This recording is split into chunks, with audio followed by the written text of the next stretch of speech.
रहे अंगद की इच्छा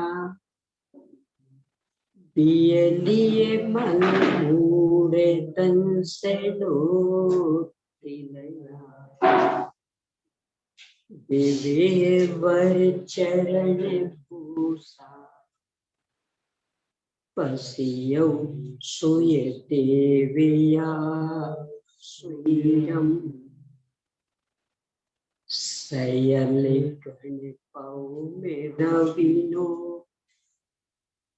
विविहिति विराया विनेसनिया नीराया विकुराया गणहर देवा पसियन्तो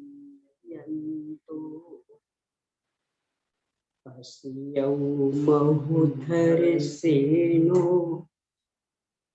परिवाई गयो दितान वरसी सेतन्तामिय सायर तरंग संघाय धो मनो परिमामि पोकेदन्तं दुःखयन्तं तुन्ययन्त्रया हरिरम् भग्य शिव मग्य खंड मिसि समीपयिंसया दन्तं परिमहे कये भूये बलिं के सेवा से परिभूये बलिं विनी है पम्मय पसरम वैधाव्य विमल नानि पम्मय पसरम नमो अरिहंताणं नमो सिद्धाणं नमो आयर्याणं नमो उपच्छायाणं नमो लोहे सविसा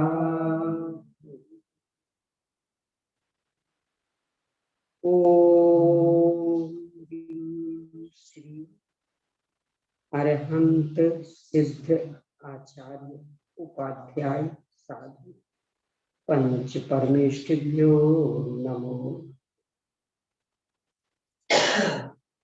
आचार्य श्री धरसेन स्वामी द्वारा प्रदत्त ज्ञान को लिपिबद्ध करने वाले आचार्य श्री पुष्पदंत भूतवली स्वामी द्वारा रचित षटखंडागम ग्रंथ,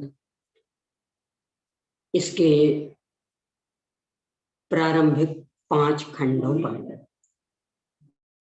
आचार्य श्री वीरसेन स्वामी कृत धवला टीका। इसके पहले जीवोत्थान खंड पर जो टीका है वह अनुवाद सहित 6 भागों में यानी 6 पुस्तकों में प्रकाशित हुई है। उसमें से अभी अपनी चर्चा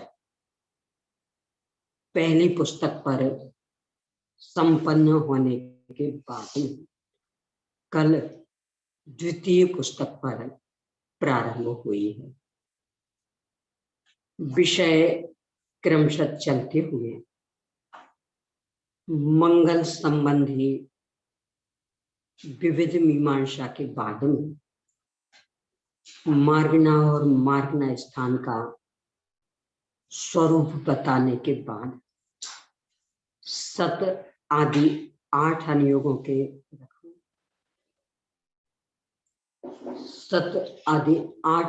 के क्रम औचित्य को सिद्ध करके उनका अति संक्षिप्त स्वरूप बताने के बाद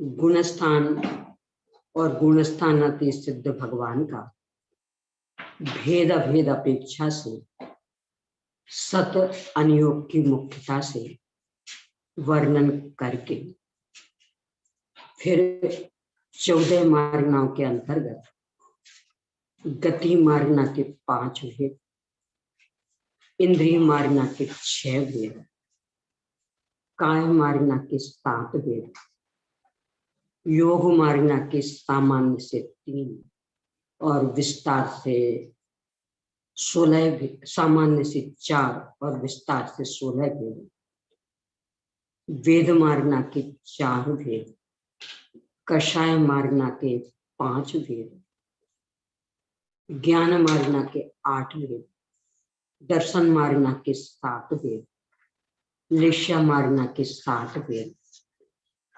दर्शन मार्गना के 4 भेद, सम्यक्त्व मार्गना के 6 भेद, भव्यत्व मार्गना के 2 भेद, संगीत्व मार्गना के 2 भेद और अनाहारक मार्गना के 2 भेद। इन संबंधी गुणस्थानों की अति संक्षिप्त चर्चा के बाद में आचार्य श्री वीरसेन स्वामी इस दूसरी पुस्तक में 20 रूपनाओं संबंधी आलापों की चर्चा प्रारंभिक कर रहे हैं। क्योंकि गुणस्थान एक समय में एक होता, प्राण जीव समास एक समय में एक, पर्याप्ति सामान्य है, प्राण भी सामान्य है, संज्ञाएं सामान्य, उपयोग भी सामान्य और मार्गनाएं प्रति समय 14। इस तरह से ही 20 रूपनाएं। इन संबंधी विस्तृत चर्चा इस दूसरी पुस्तक का मूल विषय है। इस संदर्भ में भी चूंकि गुणस्थान, जीव समास, पर्याप्ति, 14 मार्गनाएं, ये विषय पहली पुस्तक में वर्णित हो चुके। प्राण, संज्ञा और उपयोग ये वहां रह गए थे, तो यहाँ उनकी चर्चा चल रही। कल 10 प्राणों की चर्चा की और विशेष रूप से यह भी सिद्ध किया कि यद्यपि पर्याप्ति और प्राणों के नाम लगभग एक है, तथापि इन दोनों में अंतर है। पर्याप्तियां कारण है और प्राण कार्य है।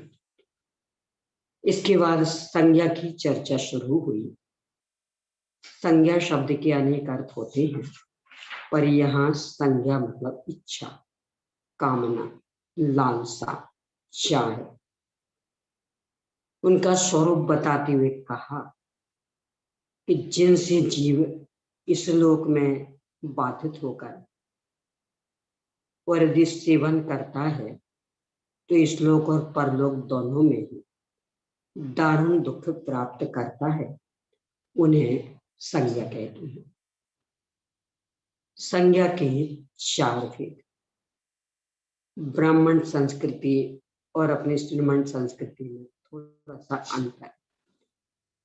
अपने यहाँ आहार, भय, मैथुन, परिग्रह, ये 4 संज्ञाएं।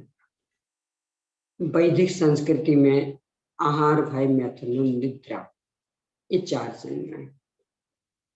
अपने यहाँ निद्रा को संज्ञा में नहीं लिया, परिग्रह को लिया। उनके यहाँ परिग्रह को नहीं लिया, निद्रा को लिया। कारण क्या?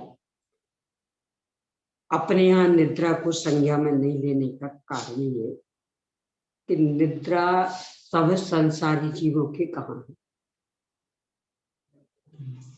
नरकों में नहीं है, देवों में नहीं है, भोग भूमिया में नहीं है, एक इंद्रिय में नहीं है, इतना ही क्यों, साधक जीव तो 7वें से लेकर 14वें गुणस्थान तक के कहलाते हैं संसारी, और उनके नहीं है। तो जो सभी संसारी जीवों के नहीं है उसको कैसे ले सकते? सर्वज्ञ शासन है, यहाँ तो सभी संसारी जीवों की जो विकृति होगी उसे लेंगे। परिग्रह संज्ञा ये सब संसारी जीवों के, यहाँ भी 10वें गुणस्थान तक, और बाकी चारों गतियों में 84 लाख योनियों में अंतरंग परिग्रह तो सर्वत्र। बाह्य परिग्रह वास्तव में बाह्य परिग्रह है, परिग्रह नहीं, वो तो जड़ चेतन पदार्थ है। यदि हम उनके प्रति ममत्व करते हैं तो चूंकि हमारे ममत्व के वे विषय है बने, इसलिए उपचार से उन्हें भी परिग्रह कह दिया जाता है। मूल में भी परिग्रह नहीं है, ये तो जड़ चेतन पदार्थ। तो चूंकि विकृति सभी संसारी जीवों के है, इससे व्यक्ति परेशान भी है, इसलिए अपने यहाँ संज्ञा में इसे लिया। वैदिक संस्कृति में परिग्रह को संज्ञा में क्यों नहीं लिया, निद्रा को क्यों लिया? इसका कारण कि उनके यहाँ परिग्रह पाप में ही नहीं गिना जाता। उनके तो भगवान भी, सब राजा महाराजा, सब प्रकार के परिग्रह। यानी आप खूब भक्ति आदि कर तो प्रसन्न होकर के निहान कर देंगे, और यदि गड़बड़ किया तो फिर उसमें भी कसर नहीं छोड़ेंगे। यानी सब प्रकार से अंतरंग बहिरंग परिग्रह संपन्न, तो वे उसको दोष में कैसे गिन सकते थे? यदि दोष में गिनते तो फिर भगवान ही दोष में आ जाता, तो वो तो संभव नहीं था। और चूंकि उनके यहाँ सर्वज्ञ शासन तो है नहीं, छदमस्त शासन, तो छदमस्त में मनुष्य त्रयंची दिखते है, और ये नींद से बेहाल होते हुए दिखते। भोजन पानी को बसरते हम सीमा में ले लें नींद को, और वो तो जहां भी आए फिर कुछ नहीं गिनती। यानी हम भगवान के सामने बैठे हैं कि किनके सामने बैठे, बस आई तो आई, उससे व्यक्ति परेशान हो जाता है, इसलिए उन्होंने उसे ले लिया। तो इस तरह उनके यहाँ नींद को संज्ञा में रखा, परिग्रह को नहीं।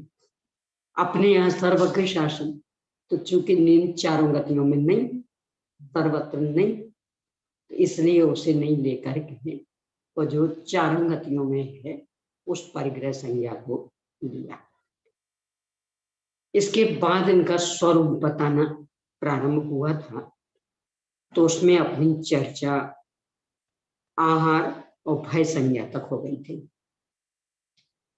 आचार्य श्री ने बहुत ही मनोवैज्ञानिक ढंग से इनके स्वरूप का प्रतिपादन किया। इन्हें मात्र इनकी ही भयंकरता नहीं दिखाई, यह भी मार्गदर्शन किया कि यदि आप बचना चाहते हो तो ये सावधानी रखो, काफी बचे रहोगे। तो इस संदर्भ में आहार संज्ञा का उपादान कारण बताया, भोजन की ओर उपयोग ले जाना। यानी आप बार बार अपने उपयोग को वहां ले जाओगे तो लगेगा कि भोजन कर ले, और किसी काम में उलझे रहे और भोजन की ओर उपयोगी नहीं ले गए तो पेट कितने ही भूखा हो तो भी कोई परेशानी नहीं होती। निमित्त कारण में अंतरंग और बहिरंग दो प्रकार के निमित्तों की चर्चा की। पेज नंबर 415 पे आना, उसमें दूसरी पुस्तक। निमित्त में अंतरंग निमित्त के अंतर्गत असातः वेदनी कर्म की उदीर्णा, यानी असातः वेदनी कर्म, जो वेदनी कर्म का वेद वेदनी कर्म, अघाती कर्म, उसका एक भेद, उसका तीव्रतम उदय, जिसे उदीर्णा कहते, उसमें आहार संज्ञा व्यक्त होती। बहिरंग कारणों में आहार को देखना और पेट खाली हो तो संज्ञा पैदा हो जाएगी। यानी आप नहीं देखेंगे तो इच्छा नहीं होगी। अपने घर के बड़े हुए इस मनोविज्ञान को अच्छे से समझते। घर के व्यक्ति कह रहे हो भूख नहीं लगी, भूख नहीं लगी, अरे चलो तो सही, बैठो तो खाने को, तो जबरदस्ती बिठाएंगे और फिर परोसना शुरू किया, कोई आज की बढ़िया चीज बना, ये देखो ये आपकी मनपसंद, फिर व्यक्ति पूरा भर पेट खा लेगा। तो कौन कि जो कह रहा था बिल्कुल भूख नहीं लगी, वो तो ये उसको उद्दीप्त करने में कारण बन गया। और पेट खाली हो तो भी, यानी पेट भरा हो तो अच्छी से अच्छी चीज की ओर भी मन नहीं जाएगा, और खाली है तो चला जाएगा। तो ये है बहिरंग कारण। कहना ये चाह रहे कि बचना चाहते तो उस ओर से अपने उपयोग को हटाना, अन्य अन्य कामों में लगाए रहना, और साथ ही देखने से बचना। अपने यहाँ उपवास आदि दिनों में भोजनालय में जाने का इसीलिए तो निषेध, देखोगे तो इच्छाएं जगेंगी, देखने में आज उपवास है ना, चल मंदिर में बैठो, चौकी में नहीं जाना, न स्वयं परोसना न दूसरों उसको देखना, नहीं तो इच्छाएं जगेंगी। यह संज्ञा 6वें गुणस्थान तक होती है, आगे बताएंगे। तो इसके बाद भय संज्ञा पर भी चर्चा हुई थी। इसमें उपादान कारण तो उस ओर अपना उपयोग जाना, यानी यहीं से सांप निकल जाए तो बैठा भी हो और हमारा उपयोग ही नहीं रहे, कुछ मस्त लोग, और उपयोग जाए तो कदाचित डोरी में भी भ्रम हो जाए, कप जाए, तो उपयोग नहीं जाए, ये उस संज्ञा को उद्दीप्त नहीं करेगा, और उपयोग गया तो संज्ञा उद्दीप्त हो सकती है। ये उपादान कारण। निमित्त कारणों में अंतरंग निमित्त कारण, जो एक मोहिनी कर्म, उसके दो भेद, दर्शन मोहिनी, चारित्र मोहिनी। फिर चारित्र मोहिनी के भी दो भेद, कषाय वेदनी और नो कषाय वेदनी। नो कषाय वेदनी के 9 भेद, उनमें है एक भय नो कषाय वेदनी।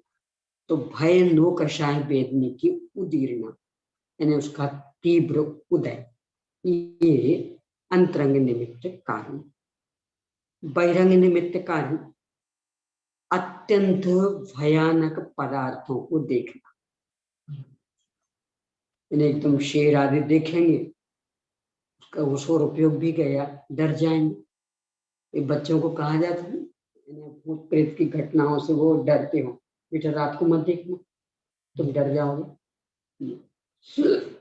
और शक्तिहीन कमजोर तो जल्दी डरता है, तो मजबूत हो तो आने दो हमारे सामने, हम उसको पछाड़ देंगे। ये भी एक बहिरंग कारण बनता है। कहना ये चाह रहे कि यदि इससे बचना है तो अपने उपयोग को वहां से हटाए रहना, और बाह्य निमित्तों में भी नहीं उलझना। यह संज्ञा 8वें गुणस्थान तक होती है। इसके बाद मैथुन संज्ञा, ये भी अपनी कल हुई थी। इसमें उपादान कारण बार बार विषय भोगों की ओर उपयोग ले जाना, इससे मैथुन संज्ञा उद्दीप्त होगी। निमित्त कारण में अंतरंग निमित्त कारण चारित्र मोहिनी कर्म के अंतर्गत जो नो कषाय वेद नहीं, उनमें जो 3 वेद हैं, उनमें से जो जिस वेद वाला है उसका तीव्र उदय, यानी उदीर्णा। बहिरंग निमित्त कारण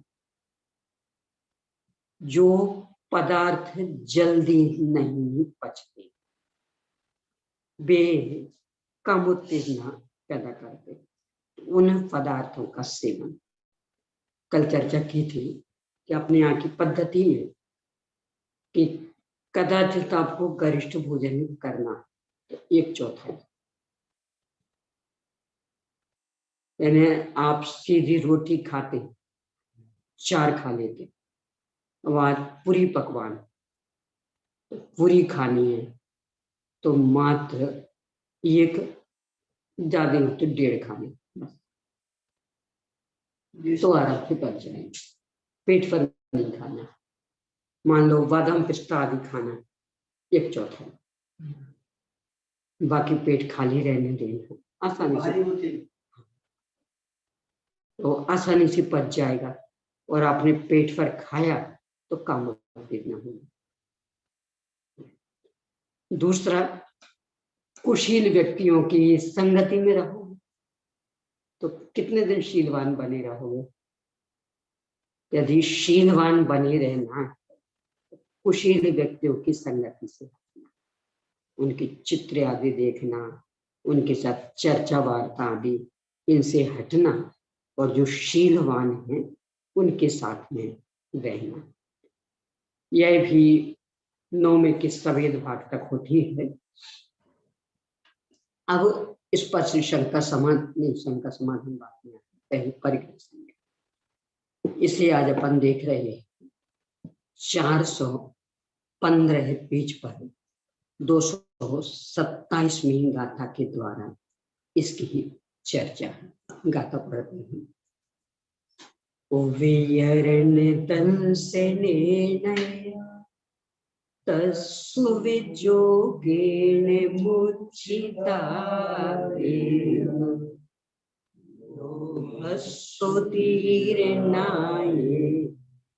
परिग्रहे जायते सन्ना। भोग के उपकरण देखने से, उनका ख्याल होने से मूर्छा, बड़ा हो दीर्घ होगा, छोटा होगा, मूर्छा के होने से और लोभ कर्म की उदीर्ण होने से परिग्रह संज्ञा उत्पन्न होगी। परिग्रह पर पदार्थों को अपनाने का भाव, उन पर अधिकार जमाना, उनके प्रति ममत्व करना, ये मेरे हैं, इस तरह का भाव, ये परिग्रह। उसमें उपादान कारण तो अंदर में ममत्व परिणाम। जब तक अंदर में ममत्व परिणाम चल रहा, स्वरूप में पूर्ण स्थिरता नहीं है, तो परिग्रह संज्ञा रहेगी। 10वें तक ममत्व परिणाम है, 10वें तक परिग्रह संज्ञा।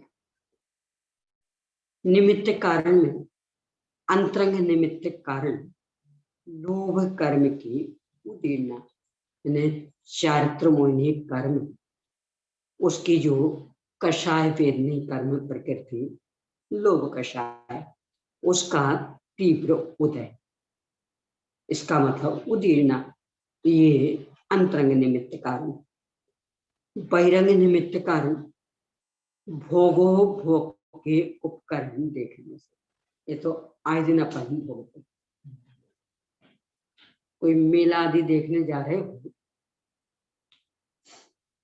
और घर में पूछ के भी कभी कुछ लाना तो नहीं, सब है, और स्वयं भी महसूस कर रहा था।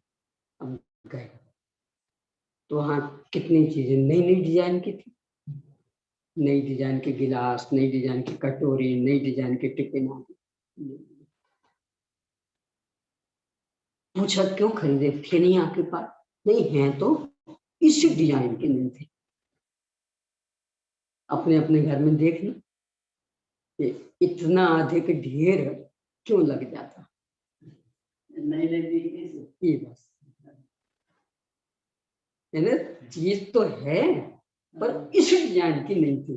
पेन भी खरीदते, कितने पेनों का ढेर लगा लेते, और क्यों नहीं, ये भी भूल जाते कि माँ को लिखने के काम आना है, यानी इस डिजाइन का नहीं था ना, इतने को लेकर के ढेर लगा लिए। यानी ये उस संज्ञा को उद्दीप्त करते। इस साड़ियों के भी ढेर क्यों लग जाते? इस डिजाइन की नहीं थी, कमी नहीं थी, इस डिजाइन की हर चीज में लगा लें। यानी देखते हो, नया नया देखते हैं तो भाव जग जाता, खरीद लेते। और दूसरा उसका ख्याल, दूसरों को भी देखते, अरे आपने नहीं खरीदी ये चीज, ये बढ़िया लग रही है आपके यहाँ, नहीं इस डिजाइन की तो नहीं है पर ये चीजें हैं। अरे क्या आप ही पुराने जमाने में जी रहे, ये नई डिजाइन देखो। अब बस इस तरह का रहा, समझ देना, फिर लग जाना पड़ जाएगा। तो यदि अपन बचना चाहते हैं, एक सीमा में रहना चाहते हैं, तो पहली बात तो मूर्छा अपनी कम करें, यानी उस ओर उपयोग ना लेना।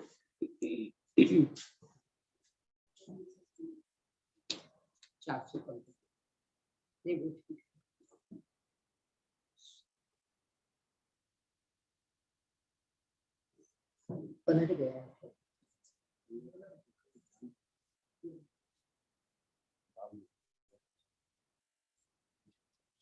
ये बोतल नहीं हो, लगभग उसका ही नाम लिखा होगा। हम तो यही है क्या कुछ रख दे,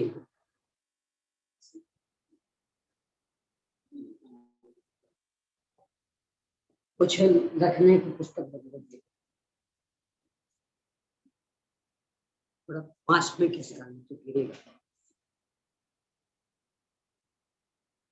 केवल पास में खिसका।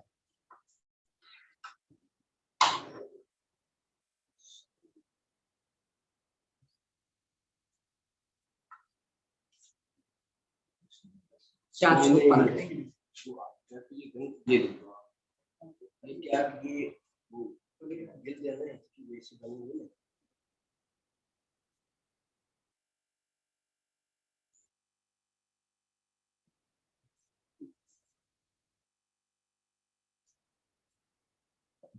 तो ये पहली बात तो मूर्छा कम करे,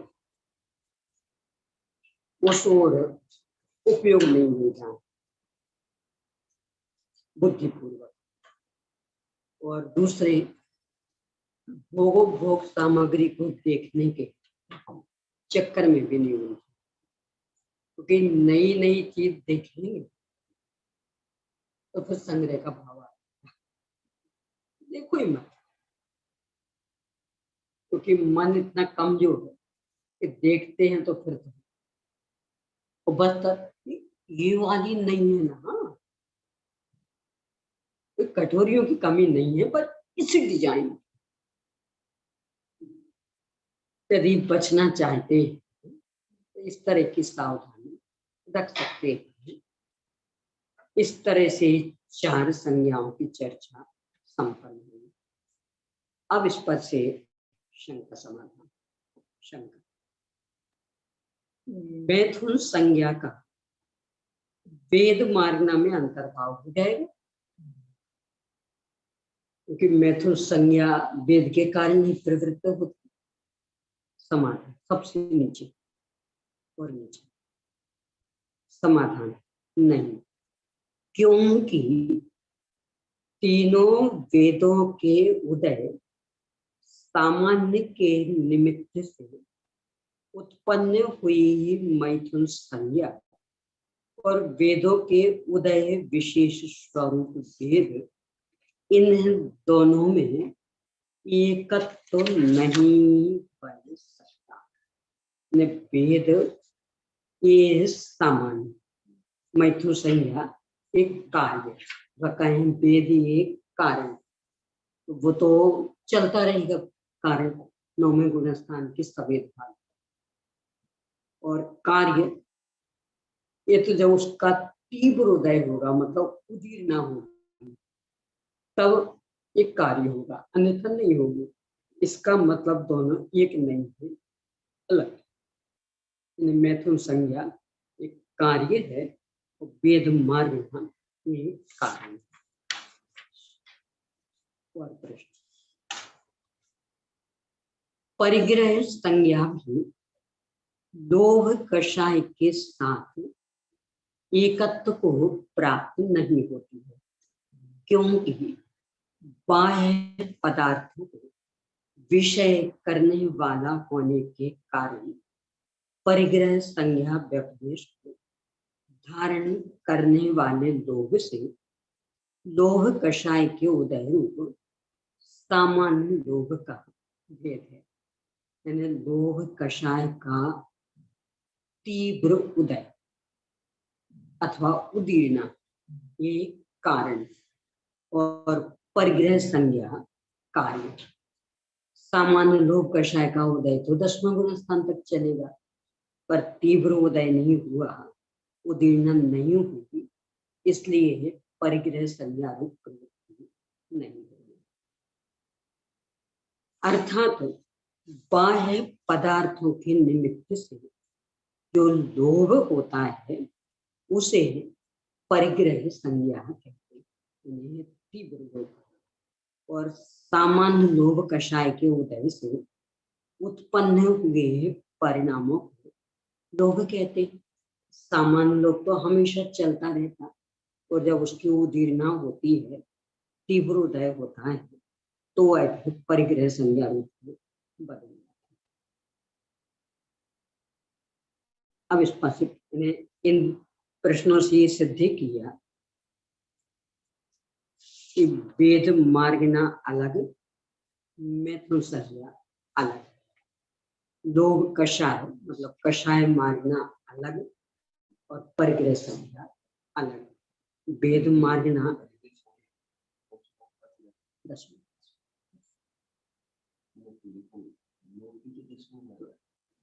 पर कार्य रूप में नहीं विद्यमान।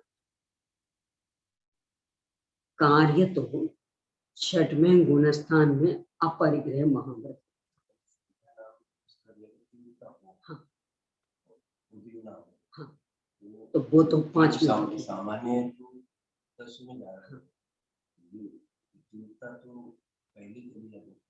तो पहले चली गई ना, अपरिग्रह महाव्रत सत्ता तो रहेगी, सत्ता काम नहीं होगा।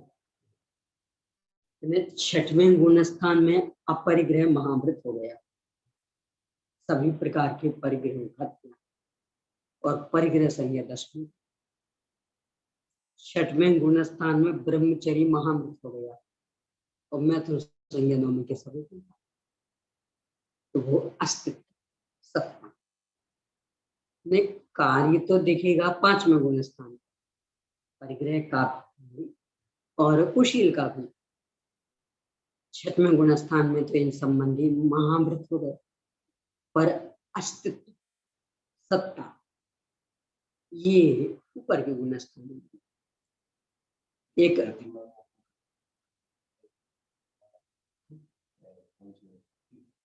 5वें गुणस्थान में 7वें प्रतिमा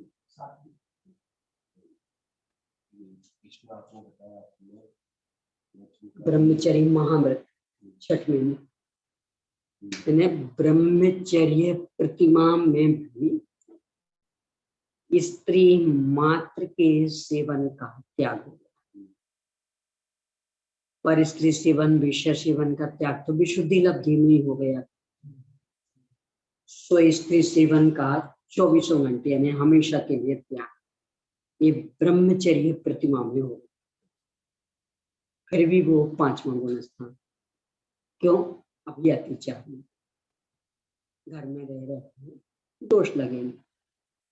जब वो घर का ही त्याग कर दिया तो ब्रह्मचर्य महान 6वें में हो गया। तथापि मैथुन संज्ञा और वेद कर्म का उदय इन 9वें के सवेद में भाग, सवेद भाग है।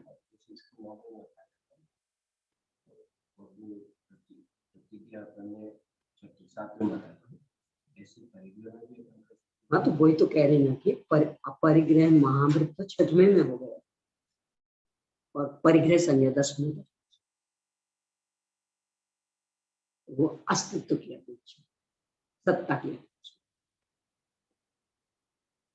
ब्रह्मचर्य महामृत चौथे छठवें में हो गया और मैथुन संज्ञा 9वें के सफेद भाग तक, अस्तित्व की अपेक्षा। ऐसे परिग्रह का पूर्णतया त्याग यानी अपरिग्रह महामृत छठवें में हो गया और परिग्रह संज्ञा 10वें। क्यों? अस्तित्व।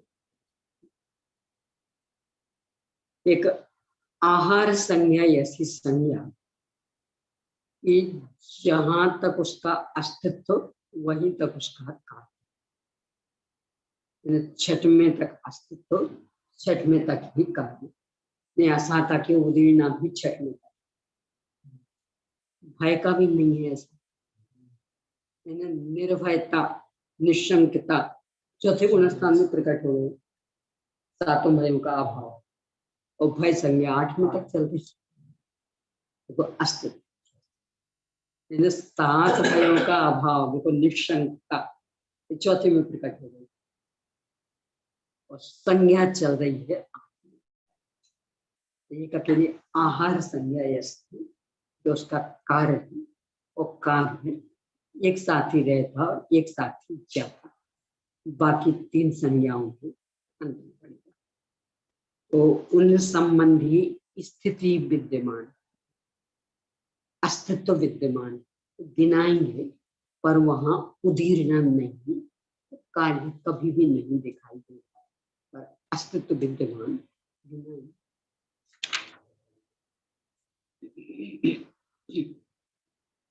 अब इस पर से पुनः शंका, यदि चारों ही संज्ञाएं बाह्य पदार्थों के संसर्ग से उत्पन्न होती हैं तो अप्रमत्त गुणस्थानवर्ती जीवों के संज्ञाओं का अभाव हो जाना चाहिए, क्योंकि वे तो सब ध्यान के गुणस्थान। 7वां और 7वें से लेकर के आगे 9वें तक 8वें तक की भय कषाय भय संज्ञा, 9वें के सफेद भाग तक मैथुन संज्ञा और 10वें तक परिग्रह संज्ञा। और जबकि यहाँ पूरे ध्यान शुद्धोपयोग में उसको लेके प्रश्न खड़ा कि यहाँ तो बाह्य पदार्थ का संसर्ग है ही नहीं, शुद्धोपयोग दशा। तो 6वें तक आप कहते स्वीकार कर लेते हैं, इससे आगे नहीं कहने चाहिए।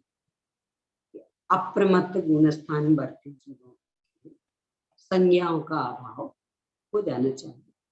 समाधान नहीं, क्योंकि अप्रमत्तों में उपचार से उन संज्ञाओं का सद्भाव स्वीकार किया गया, यानी वहां निमित्त कर्म भी विद्यमान और यहाँ उपादान भी, स्वरूप में उतनी स्थिरता नहीं है।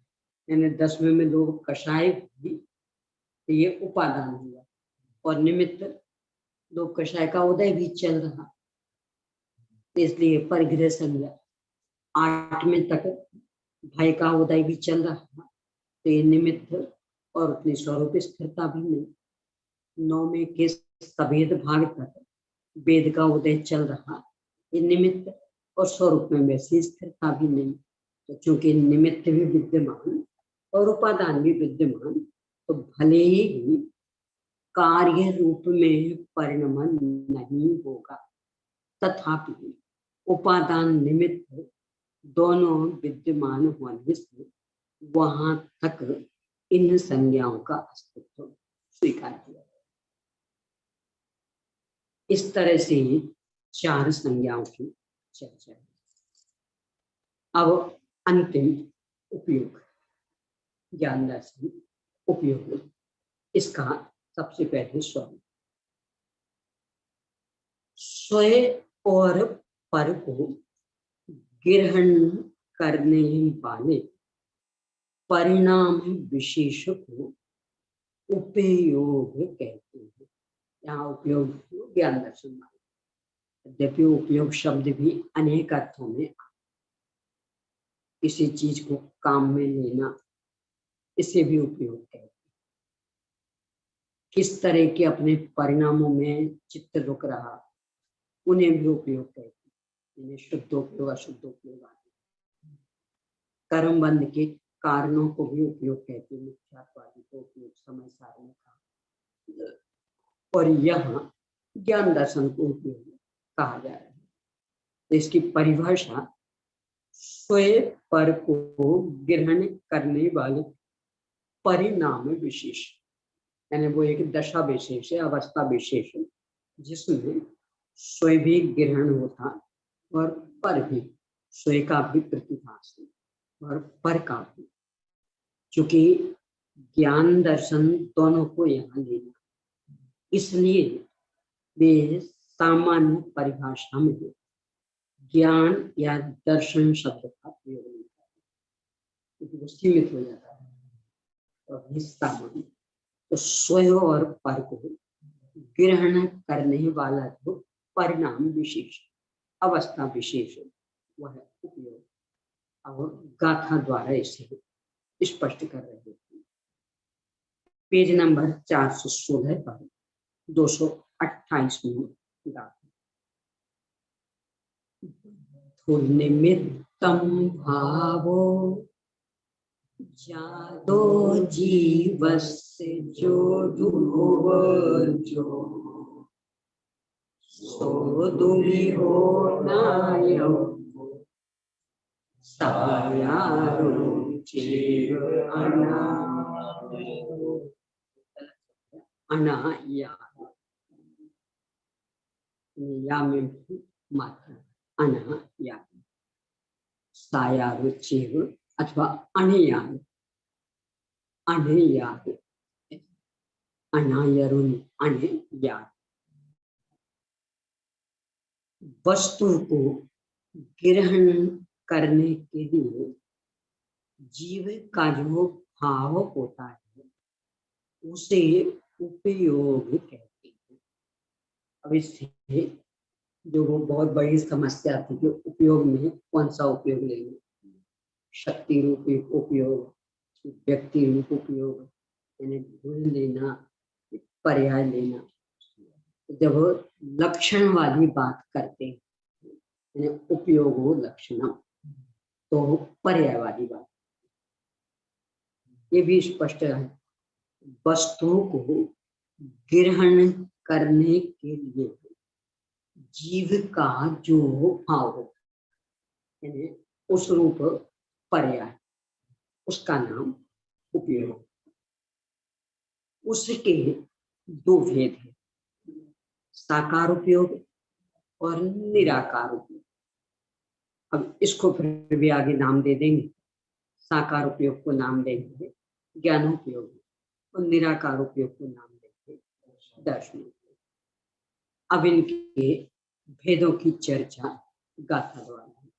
सबसे पहले साकार उपयोग, क्योंकि अभी चर्चा सम्यक ज्ञान की है, इसलिए मिथ्या ज्ञान रूप 3 नहीं होंगे। जब मात्र ज्ञान की चर्चा करेंगे तब तो 8 भेद बताएंगे, और सम्यक ज्ञान की चर्चा करेंगे तो 5। यहाँ सम्यक ज्ञान की चर्चा 5। 229 गाथा। मदिसुदेवो हि मने सग सग विशेष अंतो मुहूर्त कालम विजोगो सोदुसायारो।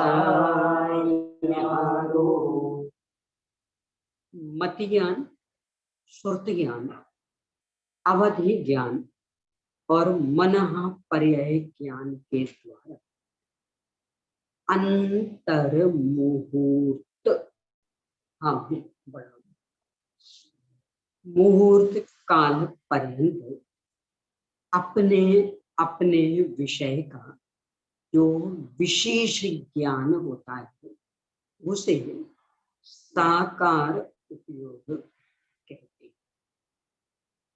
यहाँ भी केवल ज्ञान की चर्चा नहीं की। उसका कारण कि यहाँ साकार और निराकार में वो क्रमशः हो रहा है, उन्हें बता। केवल दर्शन और केवल ज्ञान ये युगपत, उनको अलग कर दिया, युगपत वालों को, क्रमशः वालों को अलग। इससे एक गाथा द्वारा भेद बता दिए, उनका विषय बता दिया और किस तरह से प्रवृत्त होते यह भी बता दिया। तो मत ज्ञान, श्रुति ज्ञान, अवधि ज्ञान और मनापर्य ज्ञान, ये भेद क्रमशः वाले। और काल कोई भी उपयोग होगा तो छद्मस्त दशा में अंतर्मुहूर्त काल, इससे ज्यादा नहीं। यानी अंतर्मुहूर्त में नियम से बदल जाए। ध्यान का भी अपने ही जो अंतर्मुहूर्त काल, वह भी इसी अपेक्षा तो उपयोग बदल जाएगा आपका। भले फिर से उपयोग लगा ले, पर अंतर्मुहूर्त के बाद नियम से बदलेगा। जैसे इसका वो था एक समय, इसके बाद नियम से वो डिस्कनेक्ट हो जाएगा। तो भले 1 मिनट में फिर जोड़ लो, वो एक अलग बात, पर वो अपना उसका पीरियड कितना होता है, अलग अलग होता है। तो बस उतने के बाद अपने आप वो डिस्कनेक्ट हो गई, द्वारा जोड़ना, ऐसा ही उपयोग। केवल ज्ञान में अखंडता चली, छद्मस्तों में अखंडता नहीं रहेगी। तो काल उत्कृष्ट अंतर्मुहूर्त, विषय अपना अपना विषय, मत ज्ञान का रूपी अरूपी, श्रुति ज्ञान का भी रूपी अरूपी, अवधि और मना पर्याय ज्ञान का मात्र रूपी, तो अपने अपने विषय का और विशेष ज्ञान। सामान्य आ जाएगा दर्शन में, विशेष भेद प्रभेद सहित, उसके अवयवों सहित, उसकी बारीकियों सहित ज्ञान, वह साकार। अब इन संबंधी की निराकार उपयोग की चर्चा 230वीं गाथा। इंद्रिय मनोहीनावा अत्थे अविशेषि दूरिजम, अंतो मोहोते कालम विजो सो अनायारो। इंद्रिय, मन और अवधि के द्वारा अंतर मुहूर्त काल पर्यंत, यहाँ दोनों में गलत हो गया, अंतर मुहूर्त ने माँ के ऊपर लिखा है तो हम है बड़ा और 2 बार है, 2 में गलती है। अंतर मुहूर्त काल पर्यंत पदार्थों की विशेषता के बिना जो ग्रहण होता है उसे निराकार उपयोग कहते हैं। इंद्रिय और मन वाला ये मत ज्ञान संबंधी, यानी चक्षु दर्शन और चक्षु दर्शन। पहले दर्शन मार्ग में ही चर्चा आई थी, उस समय अपन ने चर्चा की थी कि यद्यपि 6 को 2 भागों में रखना था तो कोई भी 2 भाग किए जा सकते, स्पर्शन अस्पर्शन, रसना अरसना, घ्राण अघ्राण, चक्षु अचक्षु, कर्ण अकर्ण, मन अमन। परंतु यहाँ बाकी भेद नहीं करके चक्षु और अचक्षु एक, उसका कारण कि चूंकि लोक में चक्षु इंद्रिय संबंधी ज्ञान को भी देखना है, कान से सुनो, नाक से सुनो, जीभ से और हाथ आदि से और आंख से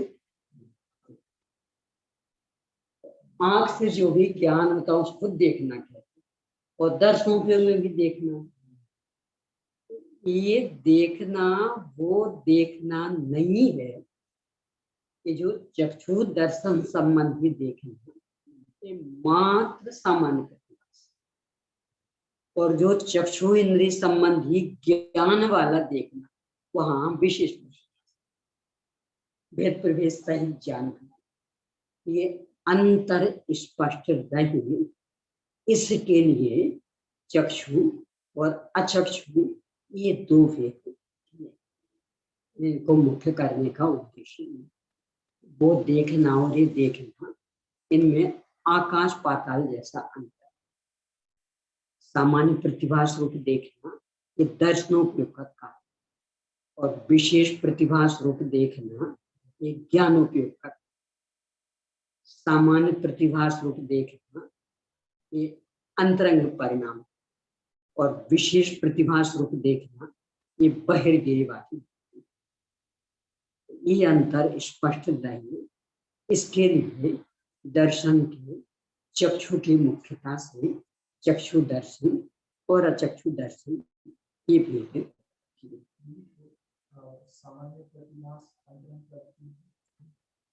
इसमें मूल ये सिद्ध कर रही है, पहले भी दर्शन मार्ग में भी कर चुके कि मूल में उपयोग एक है।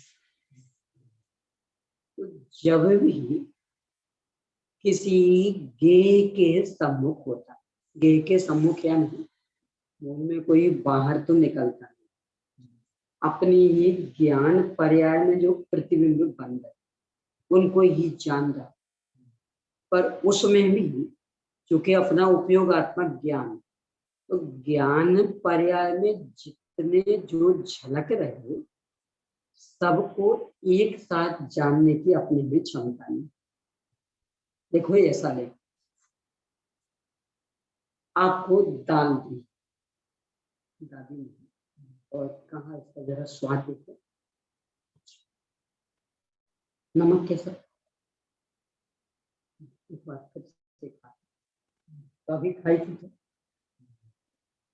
अब दूसरी बार अकेले नमक की ओर उपयोग लगा चक्कर, और उस समय तो पूछे मिर्च कैसे, क्या खाती, एक बार जो अखंड दाल खाई, यद्यपि उसमें सब कुछ विद्यमान था और सब संतुलित था, इसके बल पर आपने कह दिया अच्छी, पर अच्छी में क्या क्या है ये नहीं पकड़ पाए। अभी कब पकड़ोगे, जब अकेले उसको देखोगे। अकेले नमक को नमक की ओर उपयोग दे गए तो नमक ख्याल में आ गया, अकेले मिर्च की ओर उपयोग दे गए तो मिर्च ख्याल में आ गया। ऐसी है अपनी स्थिति। तो किसी भी एक और उपयोग हम ले गए, ये तो विशेष हो गया। अब वहां से हटके हमें दूसरी ओर ले जाना, यानी अभी हमने नमक को जाना, अब नमक से हटके हमें मिर्च को जाना। तो पहले वो नमक से हटके आत्मा की ओर, यानी ये ज्ञान पर्याय है, इसमें अलग अलग देह झलक है, आत्मा भी झलक रहा है। तो अभी इस ओर मान लो नमक, तो यहाँ था उपयोग, अब यहाँ से हटके पहले आत्मा, फिर इस ओर मिर्च, फिर मिर्च की ओर गया। अब मिर्च के बाद मान लो जीरे का पूछा, जीरा इस ओर, फिर वो आत्मोन्मुखी होगा, फिर इस ओर जाएगा, यानी उपयोग यहीं के यहीं नहीं जाएगा, एक गेय से दूसरे गेय की ओर नहीं, किसी भी गेय की ओर जाए, वहां से लौट के आत्मोन्मुखी, फिर दूसरे गेय की ओर, फिर आत्मोन्मुखी, फिर तीसरे गेय की ओर, फिर आत्मोन्मुखी, फिर चौथे गेय की। तो इस तरह गेयांतर के काल में हर समय आत्मा सामान्य है, इसलिए आत्मा का अर्थ होगा सम, और चूंकि वो अंतरंग है, स्वयं है, तो वो अंतर्ज्ञेय, अंतर्चित वृत्ति, और उसका प्रतिभास ये है दर्शन। और फिर बहिर्गेय जो अन्य अन्य गेय थे, उनका प्रतिभास, उनमें चूंकि हर एक में अंतर, आत्मा तो हर एक में सामान्य और वे अलग अलग, उनको लेकर के अलग अलग तो ये विशेष। इन्होंने सामान्य प्रतिभास और विशेष प्रतिभास का इस तरह से। आपको यदि और जिज्ञासा हो अपने वितरक ज्ञान विवेच का याद रखिए, उसमें जो उपयोग वाला वृद्ध द्रव्य संग्रह का एक उदाहरण दिया है। प्रश्न ये खड़ा किया कि दर्शनोपयोग किसे कहें, वहां वो वृद्ध द्रव्य संग्रह की टीका का उदाहरण दिया कि उन्होंने दो तरह से विश्लेषण किया। एक तो ज्ञानोपयोग अलग है, दर्शनोपयोग अलग। तो प्रश्न खड़ा किया कि ये दो अलग अलग कि नहीं, ये तो अन्य मतियों को समझा। कि अन्य मती कहते हैं कि आपने ज्ञान और दर्शन दो गुण माने, तो दो गुणों का कार्य क्या? तो कहते हैं कि जो ज्ञान गुण है ना, ये तो इस पदार्थ का विशेष ज्ञान है, और जो दर्शन गुण वो इसका साम। पर एक कथन मात्र अन्य मतियों को समझाने, स्वयं के लिए, स्वयं सिद्धांत वालों के लिए कि जो बार बार लौट करके आत्मोन्मुखी हो रहा, ये दर्शन। क्योंकि आत्मा इन सब में समान रहा, समान का भाव समान, इसलिए वो दर्शन सामान्य प्रतिभास। और फिर जिन जिन ज्ञों की ओर जाएगा वे अलग अलग, तो ये विशेष हो गए, और वे अन्य पदार्थ थे, तो ये विशेष प्रतिभास वाला मूल है।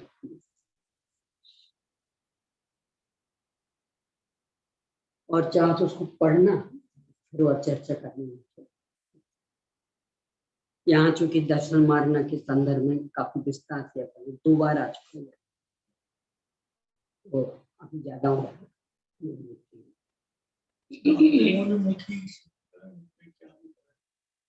आत्मा मतलब स्वयं आत्मा। जैसे यहाँ इतने जीव बन गए, वेदन नहीं बस प्रतिभास, यानी लौट के वहां। यहाँ तो सम्यक मिथ्या दोनों एक, यहाँ कोई भेद नहीं।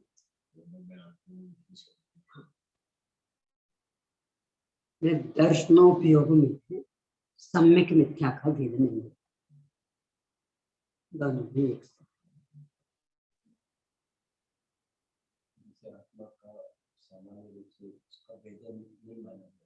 वेदन अलग चीज है, वेदन नहीं माना सामान्य। ज्ञान में ज्ञान को विशेष जो किया उसका वेदन माना जाएगा। तो आत्मानुभव में वेदन, अभी सामान्य ज्ञान अंतर्मुख किया तो वो सामान्य है, उसका कोई वेदन की बात नहीं। तो जैसे पदार्थ का जो अपन ने किया, बाहर में जो भी पदार्थ नमक है, जो भी पदार्थ है, तो उसका वो उधर उपयोग गया, तो उसका वेदन मानेंगे नहीं। आत्मा को तो आत्मा का भी मानिए, पर जब वो आत्मा में टिकेगा तब।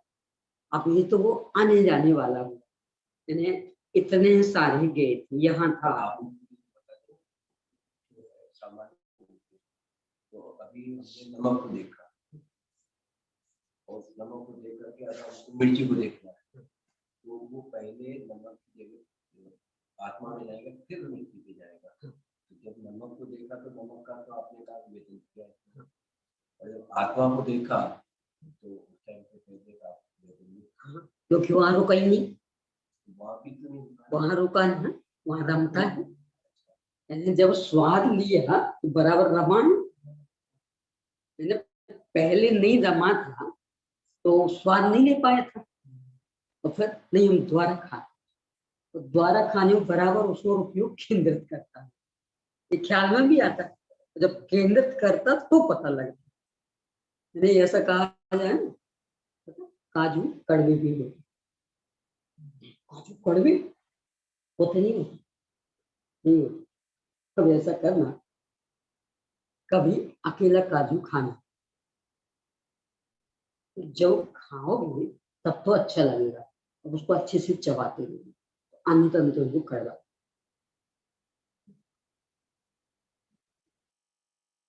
क्योंकि अपन जल्दी जल्दी चबा के निकल गए, ख्याल नहीं आया, अब एक एक चबान। वो तो कोई कोई, यानी बादाम हर एक नहीं, कोई कोई बीज कड़वा नहीं पड़ता, तो वो तो रेयर केस। ये तो काजू में हर एक में, यानी आप उसको अच्छे से चबाएंगे, अंत में कड़वा। जिस समय अंतर्मुख जाता है उस समय क्या प्रतिभाग होता है? सामान्य आत्मा का, क्योंकि आत्मा हर एक में कॉमन था, इसलिए इस उपयोग को सामान्य। जानने का काम तो दर्शनों के ऊपर है ही नहीं, सामान्य प्रतिभास, तो वो पर का नहीं, आत्मा। और चूंकि आत्मा हर एक में कॉमन, इसलिए इस उपयोग का नाम।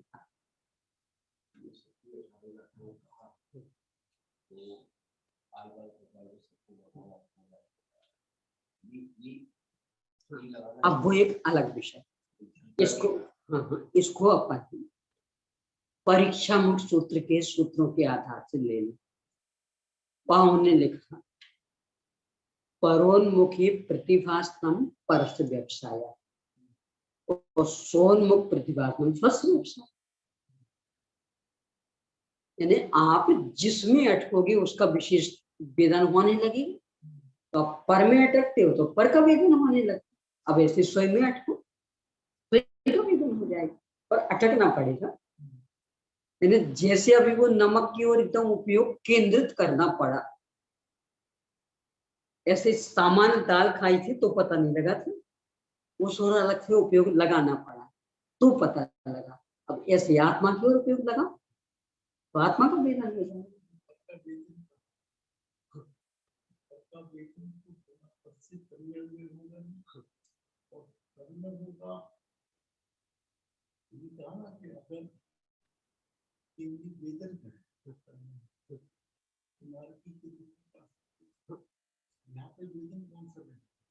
यहाँ भी वैज्ञानिक की एकाग्र, स्वयं के वेदन में भी ध्रुव का वेदन होता है क्या, पर्याय का ही वेदन होना, पर उस पर्याय में जो ध्रुव ध्रुव ध्रुव चल रहा है उसमें हमारा एकत्व, वेदन ध्रुव का नहीं होना है, पर लक्ष्य किसका, अमृतमय किसमें क्या माना, ये जो स्थायी में वेदन इसका, तो ऐसे ही पर का, क्योंकि मूल जो स्वयं पर है ध्रुव, उसमें तो किसी का वेदन नहीं है, न स्वयं का और न पर का। तो किसका वेदन कि आपका उपयोग कहाँ टिका, तो वो उपयोग की स्थिरता का वेदन। तो पर की ओर उपयोग स्थिर हुआ उसका वेदन, स्वयं में उपयोग स्थिर हुआ उसका वेदन। मूल में जिसमें स्थिर हुआ वह विषय नहीं है, वह तो आधार, विषय वेदन करने वाली अपनी पर्याय है।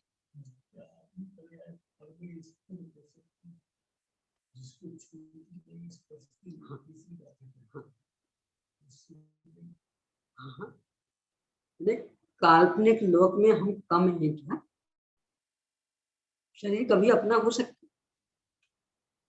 शरीर की बीमारी हमें परेशान कर सकती, तो फिर भी पूरी जिंदगी हुई शरीर की बीमारी से परेशान रहते, तो जबकि अत्यंत अभाव, बस यही है। उस भ्रम को तोड़वाते हैं कि पर का वेदन वो कहाँ रहा, पर हमने मान लिया, हमारा तो उपयोग उसमें रम गया, इसलिए फिर तोड़वाएंगे। तो इसलिए फिर वो उदाहरण देंगे, वो कुत्ते वाले, हड्डी में से मजा आ रहा, हड्डी में से, हाँ बराबर हड्डी खा रहा, उसमें से रक्त निकल रहा, हड्डी में रक्त होता है,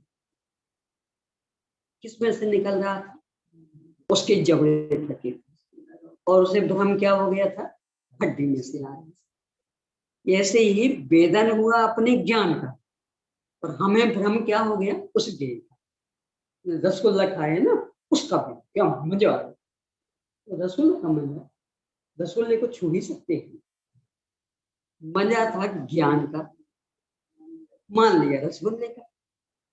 ऐसे दुख था वो भ्रम का, और मान लिया उस बीमारी को। यानी काल्पनिक उड़ान उड़ाने में हम कम थोड़ी है, चाहे इसके संदर्भ में आचार्य बस वो भ्रम कराते, जिनको ही मान रहे हमने ये भोगा ये भोगा ये भोगा, अरे वस्तु स्वरूप से विचार करो क्या भोगा, उसको छूने की भी क्षमता है, तो भोग कैसे नहीं है। भोग रहे हैं अपने ज्ञान को, भोग रहे हैं अपनी इच्छा रूप विकृति को, भोग रहे हैं अपनी विपरीत मान्यता, और दोष मर रहे उस पर, भ्रम मान रहे कि हमने, भ्रम कर रहे कि हमने उसको भोगा, तो मजा उसमें से आया तो और भोगो, अथवा दुख इसमें से आए तो हटाओ इसको, जबकि ना दुख वेदन में उसको भोगा है तो न सुख वेदन में उसको भोगा, तो वो जैसा जो है उसको बना रहेंगे, क्योंकि उसको किसी में भोगा ही नहीं, अपने उपयोग को भोगा है, तो उपयोग का विषय सही कर लो, सही वेदन बनने लगे।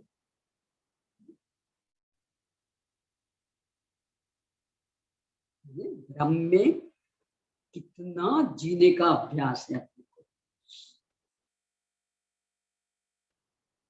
तो जो वो परीक्षामुख सूत्र में सूत्र दिया, सोनमुख प्रतिभास न स्वस्थ व्यवसाय, कि एक तो अब ये है सामान्य, सामान्य से तो दुख का कोई लेना देना नहीं, अब विशेष, जैसे ये ज्ञान पर्याय, तो इसमें ये पर विशेष झलक रही, ऐसे आत्मा में तो झलक रहा नहीं, ज्ञान की प्रतिपल उठे तरंग झांकता उसमें आत्मा, तो वो आत्मा भी झलक रहा। तो जैसे अभी इन पर में तन्मय हुए, यानी माना ये में, अब ऐसे इस आत्मा में अपने पन की कल्पना कर मान, इसका वेदन हो समस्या कर, वहां तो सामान्य आत्मा झलका, वो तो एक अलग हो गया। अब यहाँ पर में जो विशेष जो झलका, हाँ। तो उसी में अपन ये माने कि उसी टाइप उसी में आत्मा झलका। हाँ, यानी ये जो इतना बड़ा ज्ञान दर्पण, तो जितनी भी हमारी क्षमता, पर गे संबंधी क्षमता अलग अलग हो सकती है, स्वयं गे संबंधी क्षमता में भिन्नता नहीं, वो एक सी चल रही, और वो हर गे के समय चल रही। तो जैसे इन गेयों में उपयोग रमाते हैं, अब वैसे इस आत्मा में रमा दो, मजा आ जाए। परीक्षा में स्पष्ट लिख रहे, परोन्मुक्तया प्रतिभास्तम परस्य व्यवसाय, सोन्मुक्तया प्रतिभा स्वस्य व्यवसाय, प्रक्रिया तो एक नहीं है। जो जॉब के लिए कहा जाता है, थन में लगी है, वही दूध है और वही दर्द, अब वो चाहे तो जो चाहे पिए, पर दूध नहीं पीते। ऐसे ही वही एक ज्ञान पर्याय, उसमें ही परगेय झलक रहे हैं और उसमें ही स्वयं भी झलक रहे, पर हम परगेय में उलझ रहे हैं, स्वयं में नहीं उलझ रहे। तो आचार्य कहते आत्मानुभूति करनी है, तो विद्यमान तो वही है, तो स्वयं में रम जाओ, जीवन सुख शांति में हो जाए।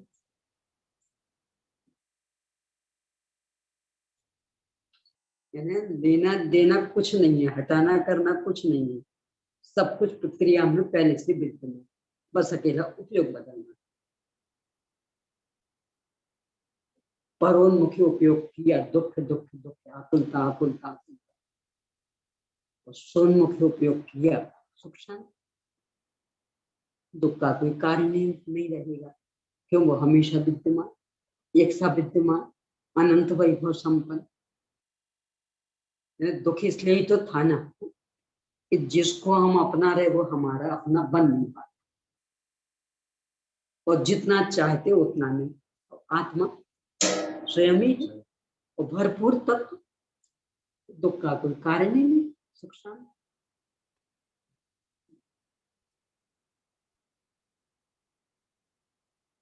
दाई की ओट में पहाड़ है, करे तो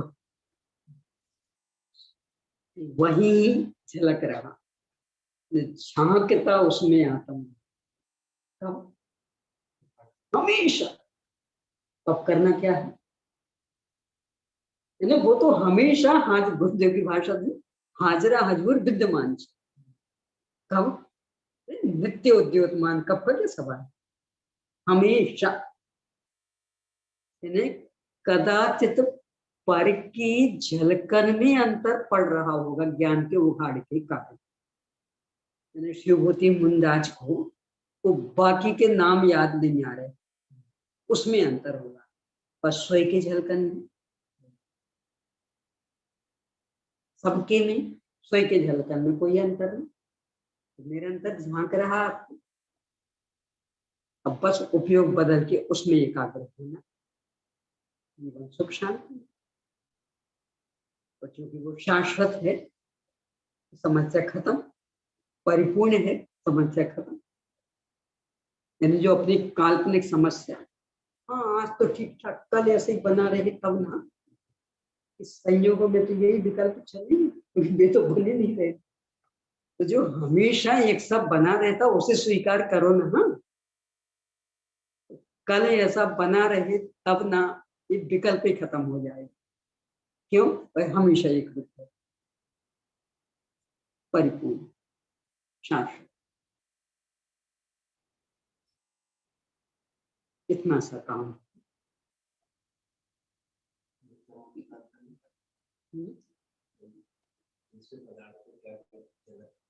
जानने में जो आ रहे हैं वो तो क्या मूल है,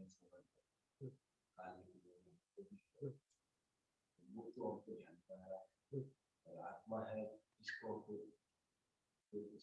वो अमूर्त है, नजर ही नहीं आ रहा है, इसलिए नजर नहीं आ रहा कि स्वीकार नहीं कर रहा, स्वीकार तो तब जैसे ही दायरे ज्ञान में आ रहे हैं, तो आपका पर में तो लगा रहा है, स्व में नहीं लगा रहा है, स्व भी जानने में आ रहा है, लेकिन हमको स्व नहीं देख रहा है। कोई लाचन भाई साहब का उदाहरण ले, सूचना दी थी सबकी लिस्ट बनानी, प्रकाश सबने छोड़ दी, नहीं दिख रहा था, नहीं दिख रहा था। यदि प्रकाश नहीं दिख रहा था तो ये कैसे दिखा फिर आपको? प्रकाश था तब ना, नहीं मानना। ये चीजें लग रही, हाँ ये है तो इनकी भी सूची बनानी, इनकी भी, और प्रकाश तो सब में भरा, वो कोई चीज थोड़ी है।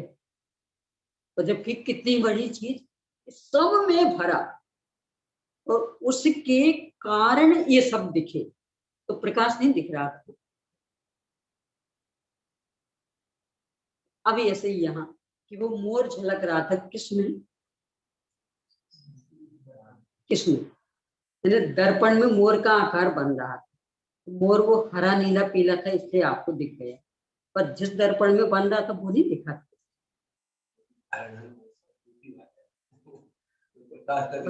उदाहरण तो पुद्गल के दिए जाएंगे, पर जिसमें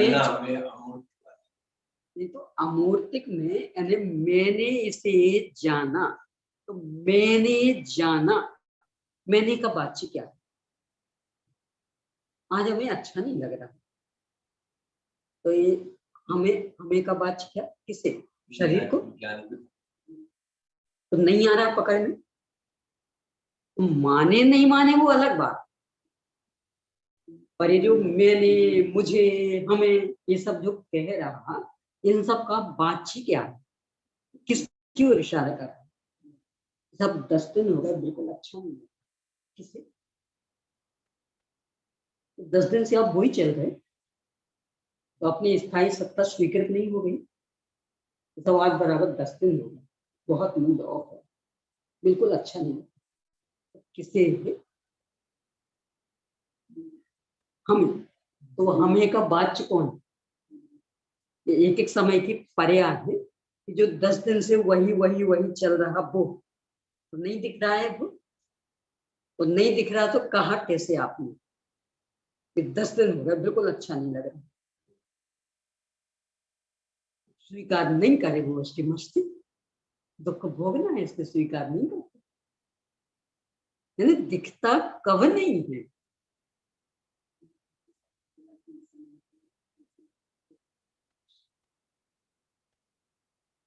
और ये सब तो उसमें झलक रहे, जिसमें झलक रहे वो ख्याल में नहीं आ रहा। यानी वो झलकन मोर दिख रही है, दर्पण नहीं दिख रहा। क्यों? दर्पण प्लेन है, ये कोई तर्क है? प्लेन चीज नहीं दिख रही, नहीं दिख रही तो झलकन कैसे दिखेगी?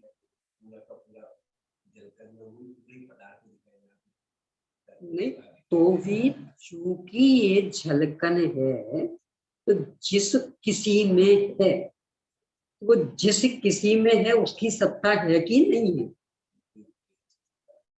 तो उसे क्यों नहीं देखता? निरंतर ख्याल में आ,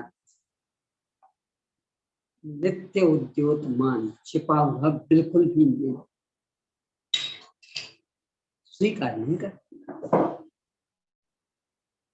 इसलिए बस पुरुषार्थ स्वीकार करने में लगाना, प्रकाशमान करने में नहीं। प्रकाशमान तो निरंतर चलता है, वो जो प्रकाश वाला ये निरंतर दिख रहा था, और ये भी एक चीज है, और इतनी महत्वपूर्ण चीज है कि इसके कारण ही हमें ये सब दिखे और हम लिख पाए। बस स्वीकार करना काम बन गया।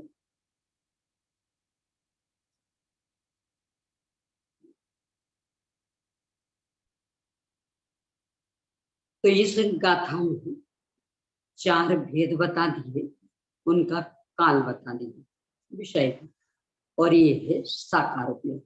इन्हें अलग अलग करके भेद प्रभेद करके जानना।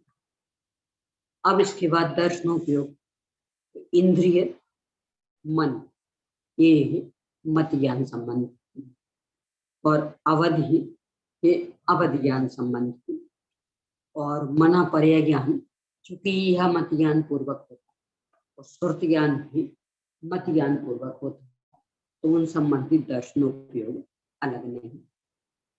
तो इंद्रिय मन और अवधि के द्वारा अंतर मुहूर्त काल पर्यंत पदार्थों की विशेषता किए बिना जो ग्रहण होता है उसे निराकार उपयोग कहते हैं। यानी जो गे झलक रहे उनकी विशेषता नहीं, बस लौट लौट करके जहां आना पड़ रहा वह आत्मा सामान्य सामान्य सामान्य निराकार हो। अब हो केवल के मतलब योग पतवार 231 गाथा। सागार मणागारम केवलिनम युगपदेव उपभोगे साली अनंत कालो चक्षु सभ्य भाव गदो। केवलियों का साकार और अनाकार उपयोग एक साथ होता। क्यों? कि जो बाधक कारण था उसका क्षय हो गया, तो एक एक करके जाने समस्या नहीं रही, तो दोनों एक साथ। वह है शादी होकर भी अनंत काल तक रहने वाला होता, नए सिरे से प्रकट हुआ है, पर अब वैसा वैसा वैसा अनंत काल तक रहेगा, वही का वही नहीं रहेगा।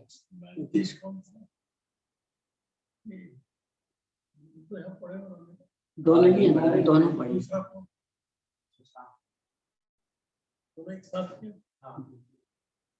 करेली में बहुत अच्छा कार्य करा रहा है।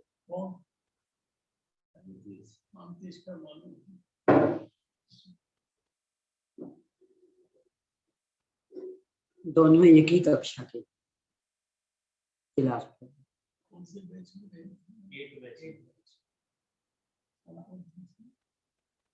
उसमें सौम्य वापी, मैं सुशांत और सत्यम भोपाल, ईशान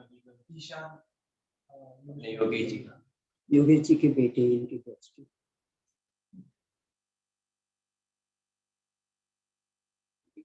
वापी जो कंप्यूटर में सबसे बड़ा इसका नाम आ रहा है।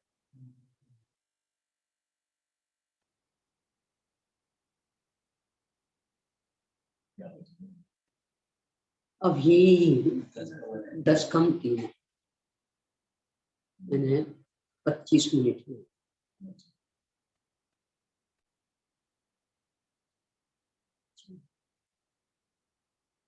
केवलियों का साकार और अनाकार उपयोग एक साथ हो, क्योंकि आवरण कर्म का भाव गए एक साथ पूरा। यहाँ तो आवरण कर्म का सद्भाव। वस्तु को तो होता है, मैं वैसे ही कह रहा हूँ, लेकिन उसको जिसका ज्ञान होता है उसका दर्शन नहीं होता है। क्या उस ज्ञान के काल में दर्शन तो होता है? नहीं, दर्शन होता ही नहीं, क्योंकि यहाँ ये प्रतिभास एक मान गए।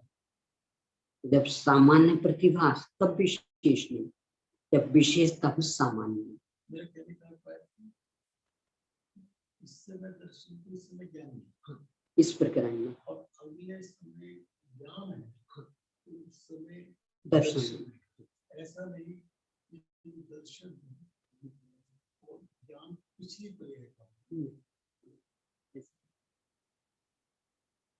ये उपयोग नामक एक गुण अथवा चेतना नामक एक गुण, उसके दो पर्याय एक साथ तो चलेंगी नहीं, एक समय में नहीं, इनके अनुसार।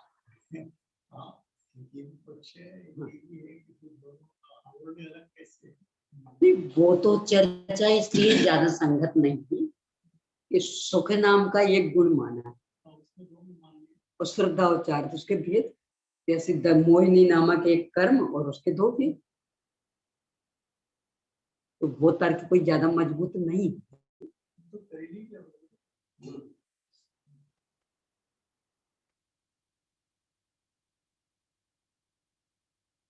ये अपेक्षाएं अलग अलग हैं, अलग अलग मानने वाली अपेक्षाएं भी हैं, तो एक मानने वाली अपेक्षा, और दोनों ही अपने अपने में है सतर्क।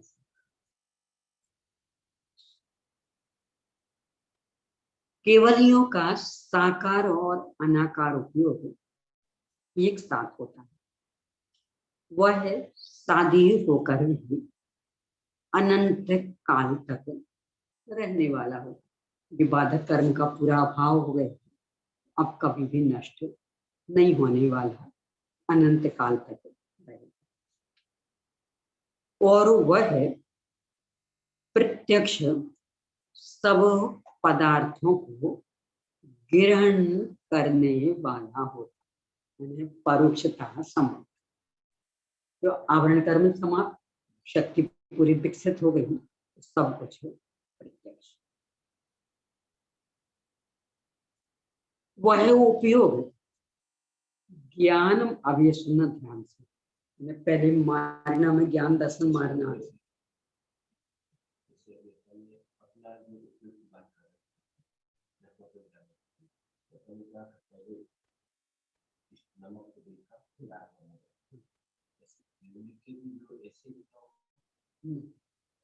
इसलिए नहीं कि अपनी तो वो शक्ति कम थी। देखिए ऐसा नहीं, अपनी जो शक्ति है, आप 5 उंगलियां एक साथ हिला सकते हैं। एक हिलावी तो दूसरी रुक जाएगी, दूसरी हिलावी तो तीसरी रुक जाएगी। ये छद्मस्त है ना, एक साथ नहीं हो सकता। अरे ये सब कमाल अपने छद्मस्त का, माँ बच्चे को भोजन कराती ना, गिलास दे रही है बच्चे के मुंह में, उसका मुंह खुलता है, बच्चे के मुंह में तो उसका भी मुंह। ये छद्मस्तता के कारण, सर्वज्ञता में वो बाधक कारण ही खत्म। तो अभी यहाँ से उपयोग हटाएं, फिर यहाँ आए, फिर उपयोग हटाएं, फिर यहाँ जाएं, चक्कर खत्म। तो उनके दोनों एक से उपयोग हटाने और लगाने वाली स्थिति मात्र छद्मस्त, सर्वज्ञों के नहीं। लोग पूरा विकसित वहां का चालू है कि नहीं देख लेना।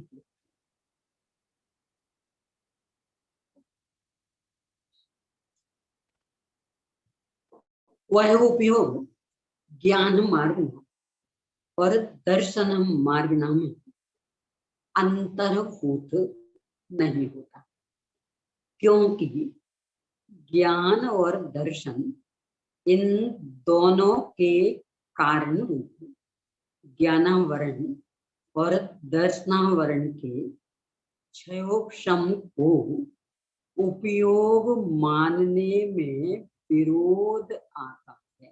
क्या कहना चाहिए? ज्ञान प्रश्न नहीं, दो पर्याय, दो पर्याय और दो पर्याय एक समय में एक ही पर्याय, बस के कुछ ठीक है घटाते केवल में कैसे बताएं? वास्तव में वो दो पर्याय नहीं थी, ये तो शक्ति की हीनता से क्रम प्रदान। जैसे अपन चलते एक पैर से, दूसरा जमा लेते, पर एक उठेगा तो दूसरा जमेगा, पर दूसरा उठेगा तो पहला जमेगा।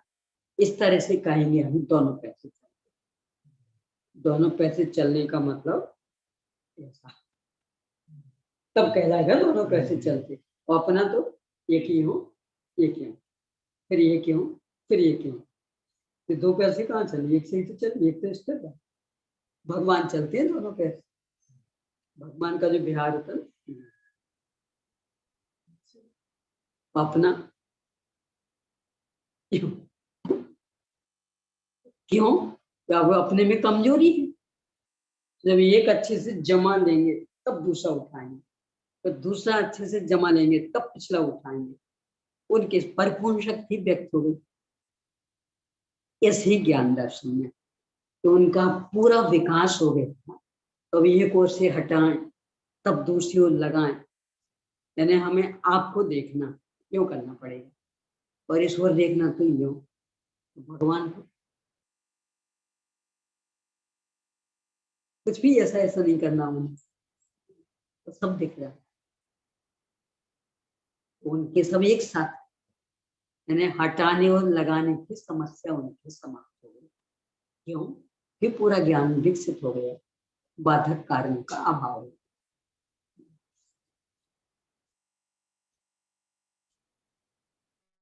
तो यहाँ भी ये प्रकरण खड़ा किया कि आपने मार्गनाओं में ज्ञान मार्गना और दर्शन मार्गना बताई थी। उपयोग के दो भेद में भी ज्ञान और दर्शन आ गया, तो मार्गना में ही गर्भित कर दो ना। यहाँ कह रहे नहीं, गर्भित नहीं होंगे। क्यों नहीं होंगे? क्योंकि उपयोग ये उपयोगात्मक है, और ज्ञानावरण दर्शनावरण के क्षयोक्षम संबंधी क्षयोक्षम ज्ञान दर्शन ये लब्धि उपयोगात्मक, जो ये उपयोग है ये मात्र उपयोगात्मक, और जो क्षयोक्षमिक उघाड़ ये लब्धि रूप भी और उपयोग रूप भी। जब हम काम में नहीं ले रहे होंगे तब वो लब्धि में पड़ा रहेगा, और उपयोग तो काम में लेने को ही उपयोग कहते हैं, लब्धि वाले को उपयोग नहीं।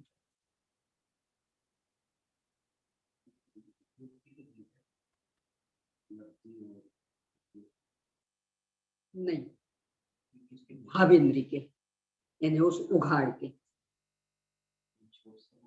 जो क्षयोक्षम ज्ञान प्रकट हुआ, हाँ, उसके दो भेद, लब्धि रूप और उपयोग रूप।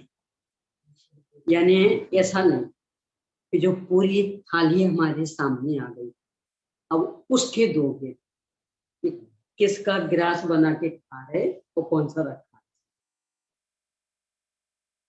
ये उसके दो भेद। यानी जो थाली हमारे सामने आ गई उसके, तो वहां सामान रखा उसके नहीं, जो हमारे सामने थाली आ गई और उसमें दो भेद पड़ेंगे कि हम कुछ को ग्रास बना के खाएंगे और बाकी अभी रखा, तो फिर क्रम क्रम से खाते जाएंगे।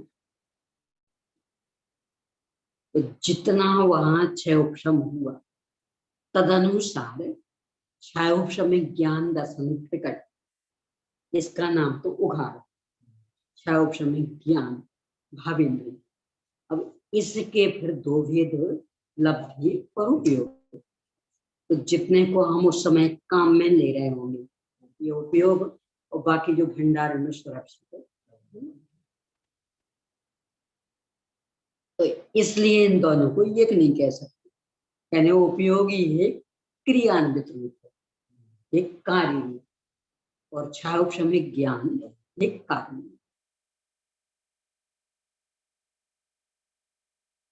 इस तरह से ये 20 रूपना वाली परिभाषा आदि की चर्चा संपन्न हुई। अब यह 20 प्रकार की रूपना रही, किंतु यह बतलाइए यह रूपना सूत्रानुसार कही गई है या नहीं। यानी आप कपोल कल्पित कह रहे हैं कि आगम के अनुसार, प्रतिशंका। इस प्रश्न से क्या प्रयोजन, मतलब क्या कहना चाहते हैं आप? हम कोई आगम के विरोध में यानी अपनी कपोल कल्पना से कह रहे थे, ये प्रति प्रश्न मतलब क्या रहे हो आप? जरा अपना प्रश्न द्वारा ध्यान में ले लो, क्या इल्जाम लगा रहे हो? इस प्रश्न से क्या प्रयोजन? शंका। यदि सूत्रानुसार नहीं कही गई है तो यह रूपना नहीं हो सकती, क्योंकि यह सूत्र में नहीं कहे गए विषय का प्रतिपादन करती। ये तो आगम से उल्टा हो गया, आगम में था ही नहीं और आप कहे जा रहे। और यदि सूत्रानुसार कही गई है तो जीव समान, प्राण, पर्याप्ति, उपयोग और संज्ञा रूपना का मार्गनाओं में जिस प्रकार अंतर्भाव होता है उस प्रकार कथन करना चाहिए। विमूल में दो रूपना कही थी, गुण स्थान और मार्गना स्थान, आपने उनके 20 भेद बता दिए। तो यदि आगम में थे, आगम में तो ऐसे है नहीं, यानी आप कपोल करते कह, और यदि कहते आगम में है तो फिर ये भेद क्यों किए आपने, दो ही रहने दिए, देने चाहिए थे विषय। समाधान, दूसरे पक्ष में दिया गया दूषण तो यहाँ पर आता नहीं है, क्योंकि वैसा स्वीकार नहीं किया है। दूसरा पक्ष, ये आगम में है कि नहीं, क्या आप कपोल कल्पित कह रहे क्या? ना, एक वाक्य भी कपोल कल्पित नहीं, जो आगम में है उसके अनुसार ही हम कह रहे हैं। तथा प्रथम पक्ष में जो जीव समास आदि के 14 मार्गनाओं में अंतर्भाव करने की बात कही है उसे ही कहते हैं। अंतर्भाव कर सकते, दिक्कत नहीं, यानी विस्तार से 20 करेंगे, संक्षेप में 2 बना देंगे, तो अंतर्भाव हम बता रहे इसमें ये अंतर्भाव हो जाएंगे। पर्याप्ति और जीव समास रूपना काय और इंद्रिय मार्गना में अंतर्भूत हो जाती है, क्योंकि पर्याप्ति में भी काय आदि थी और जीव समास में भी काय आदि थी, तो इंद्रियां थी, तो इन दो को हम काय और इंद्रिय मार्गना ही कर सकते हैं, क्योंकि एक इंद्रिय, द्विंद्रिय, त्रिंद्रिय, चतुरिंद्रिय, पंचेंद्रिय, सूक्ष्म, बादर, पर्याप्त और अपर्याप्त रूप भेदों का उक्त दोनों मार्गनाओं में प्रतिपादन किया गया, ये गर्भित हो जाएंगे। उच्छ्वास, निश्वास, वचन बल और मनोबल, इन तीन प्राणों का भी उक्त दोनों मार्गनाओं में ही अंतर्भाव होता, क्योंकि ये तीनों प्राण पर्याप्तियों के कार्य हैं। इसलिए भी गर्भ, यानी कहना क्या चाह रहे, ये जो कहा था कपोल कल्पित, वो तो सोचना ही नहीं, वो तो सर्वथा निश्चित। तो क्या सब आत्मा, तो आगम में संक्षेप आप विस्तार कर रहे, हाँ उसमें कोई दो राय नहीं, हम भी संक्षेप करके बताए देते, आपको दो देख ली ना, हम इन 20 को 2 में गर्भित किए देते, तो किस में क्या गर्भित होगी ये बता रहे। तो उच्छ्वास, निश्वास, वचन बल और मनोबल पर्याप्ति में भी है और प्राण में भी है, तो इनको गर्भित कर देंगे काय में, काय मार्गना में और इंद्रिय मार्गना में। काय पल प्राण, क्योंकि ये तीनों प्राण पर्याप्तियों के कार्य है, यानी तीनों प्राण पर्याप्तियों के कार्य, तो प्राण जिसमें गए उसमें ये पर्याप्तियां गर्भित, तो काय मार्गना और इंद्रिय मार्गना। काय बल प्राण योग मार्गना से निकला, क्योंकि योग का लक्षण बल है, यानी योग में मूल में 3 योग थे, काय योग, वचन योग, मनोयोग। तो काय बल ये काय योग से निकला, इसलिए उसमें चला जाएगा। आयु प्राण गति मार्ग में अंतर्भूत है, क्योंकि आयु और गति ये दोनों परस्पर अविनाभावी, यानी जो आयु होगी गति वही, अभी अपन मनुष्य आयु तो मनुष्य गति, तो गति मार्ग में समा गया आयु, अर्थात विवक्षित गति के उदय होने पर तज्जातीय आयु का उदय होता है और विवक्षित आयु के उदय होने पर तज्जातीय गति का उदय होता है, यानी दोनों अविनाभावी, इसलिए गति मार्ग में आयु प्राण समा गया। इंद्रिय प्राण ज्ञान मार्ग में अंतर्लीन हो जाते हैं, क्योंकि भावेंद्रियां ज्ञानावरण कर्म, ज्ञानावरण के समरूप होती है और ज्ञानावरण का संबंध ज्ञान मार्गना के साथ, तो ज्ञान मार्गना में इंद्रियां समा जाएंगी, यानी इंद्रियां एक कार्य और ज्ञान मार्गना एक कारण, यानी ज्ञान मार्गना में वो जानने की क्षमता मिली, अब उसका उपयोग हमने इंद्रियों के माध्यम से किया। आहार के विषय में जो तृष्णा या आकांक्षा होती है उसे आहार संज्ञा कहते हैं, और वह रति स्वरूप होने से मोह की पर्याय अर्थात मोह का भेद है। रति भी राग रूप होने के कारण माया और भोग में अंतर्भूत होती, इसलिए कषाय मार्गना में आहार संज्ञा समझना चाहिए। कितनी गजब की चर्चा, जब अपन भोजन करते हैं तो लगता है कोई कषाय कर, हम तो बिल्कुल शांत भाव से करते भोजन। या क्या कह रहे, माया और लोग कषाय चल रही है तब भोजन कर पाओ, यदि माया लोग कषाय नहीं हो तो आप भोजन नहीं कर सकते। भय संज्ञा भय स्वरूप है और भय द्वेष रूप होने के कारण क्रोध और मान में अंतर्भूत है, इसलिए भय संज्ञा भी कषाय मार्गना से उत्पन्न है। जब डरते होते लगता है हमें गुस्सा आ रहा है, घमंड कर रहे, ये क्या कह रहे हैं, भय संज्ञा क्रोध मान में गर्भित, द्वेष रूप है ना भय, और क्रोध मान भी द्वेष रूप, उसमें चलिए। मैथुन संज्ञा वेद मार्गना से उत्पन्न हुई है, क्योंकि वह मैथुन संज्ञा स्त्री वेद, पुरुष वेद और नपुंसक वेद के तीव्र उदय रूप है, इसलिए उसे वेद मार्गना में गर्भित कर देंगे।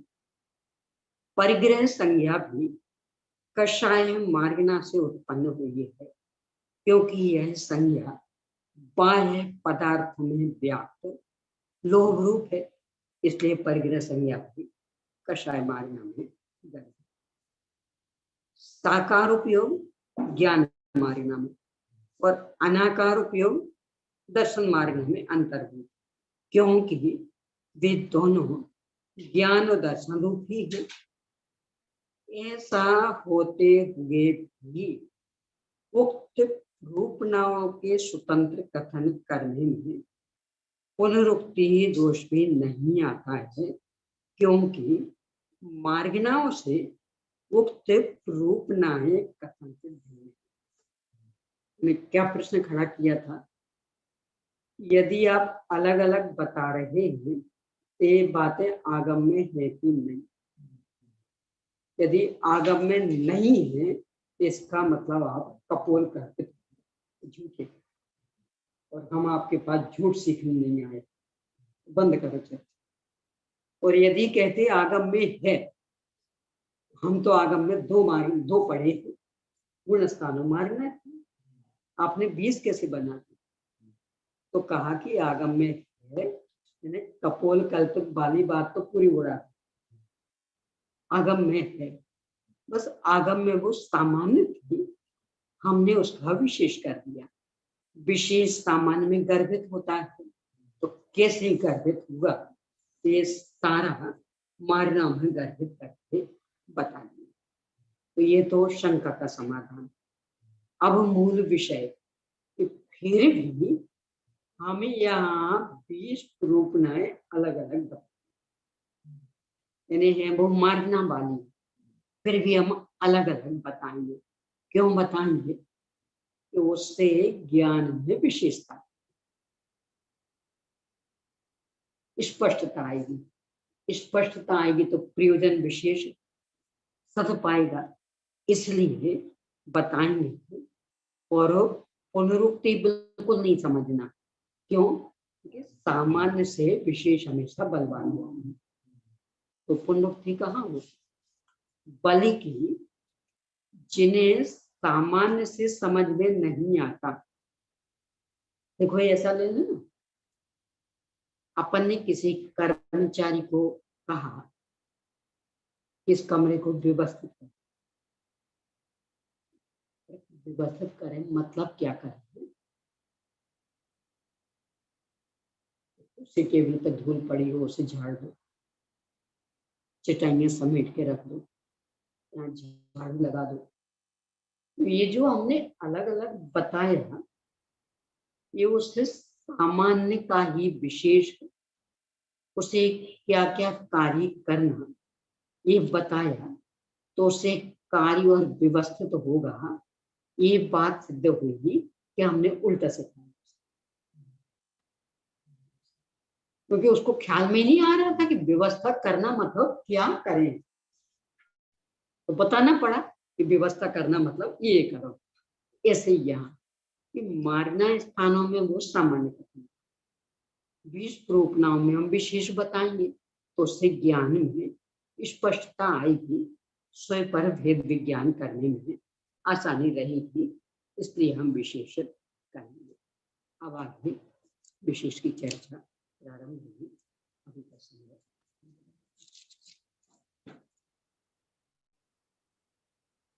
नीचे निधि नीचे में बताए, यह अनंत उपकार उसके लिए जिनवाणी मांगो वंदना शत बार।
स्वात्समयी शिवानी माता अहिंसा मयी स्वयं धर्म पंच परमेष्टि भगवान